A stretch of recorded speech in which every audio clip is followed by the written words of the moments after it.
In this video, I'm going to give you a complete walkthrough on how to use the Frameo app. You can see right here, it does not cost any money, and basically you can just connect this to your Frameo frame. I'll show you how to do that in this video, and do the pairing code, and add photos, delete your account information, and more on like so.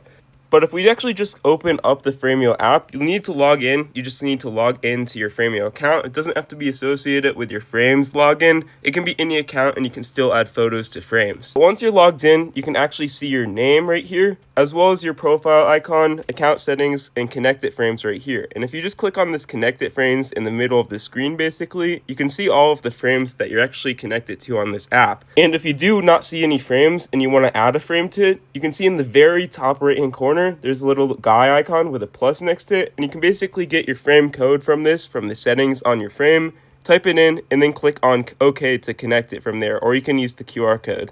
But you can see right here, once you've actually added a frame, you can simply just click on the frame to modify it. You can view all of the frame photos, and you can even invite friends to your frame if you want to do that as well, or remove it in the top right hand corner with these three dots right here. And once on this page, you can easily add, edit, change, or remove any photos just on your frame. You don't actually have to do it on the physical frame, but you can see right here, the frame is online. If we just swipe back to this page, it says it's online. And if we click on these three little, like this grid icon in the bottom middle of the screen, you can see all of these photos just here on my screen. These are all of the photos in my camera roll, and you can simply add them to frames that you are already connected to. Now, let me just say, I want to add this photo right here. You can add multiple just by clicking on the select option. You can see the select option will just show up like so, but you can basically select all the photos you want to add, and then you can click on the next option right here. And you can see it'll send it to the frame that you actually want to choose. If you have multiple, you can actually deselect and select certain ones if you only want to send it to certain frames. And once here, you simply want to click on the next option, and you can actually write a caption for this photo if you want to, or all the photos that you're actually trying to add to your frame. And once you've actually done that, you click on the next option, and you can see if you want the frame, like if your frame is rotated in portrait mode, you simply want to have it like this, or if it is landscape mode, if it is like vertical or diagonal, you can actually set it like this. Now, make sure it's actually fit to the frame, which how you can do this is you click on the fit to frame option here, if you do want it to be like this on if it is a portrait frame. And then you can click on the send photo, and it will simply add this photo to your frame. You can see it says sent right there.